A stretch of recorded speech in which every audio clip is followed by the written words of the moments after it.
Guys আজকে জামা কাপড় কাচতে কাচতে আমার সাথে এটা কি হয়ে গেল। তো গাইজ সকালে চাটা খাওয়ার পর দেখলাম আমার জামা কাপড় গুলো নোংরা হয়েছে, তাই আর কি একটা গামলাতে আমার জামা কাপড় গুলো ভিজিয়ে নিলাম। আর কিছুক্ষণ ভিজতে দেওয়ার পর আমি বাইরের দিকে চলে আসলাম সেগুলোকে কাচার জন্য।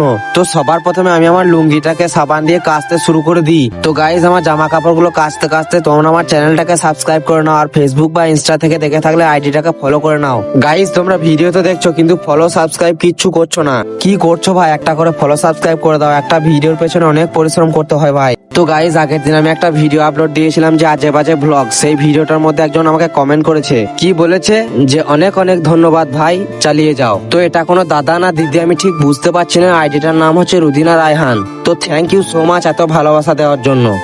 তো গাইজ আমার সব জামা কাপড়গুলো কাঁচা হয়ে গেলে আমি জামা কাপড়গুলো জলে ধুতে শুরু করে দিই। আর একটা কথা বলে দিই, আমি হয়তো এখন প্রত্যেকদিন ব্লগ ভিডিও দিতে পারবো না, কারণ আমার পায়ের অবস্থা খুব খারাপ ভাই। আসলে ভাই আমি তাল পাতা কাটছিলাম, আর তাল পাতা কাটতে কাটতে কাটারিটা একদম ফাঁপড়ে এসে আমার পায়েই পায় ভাই।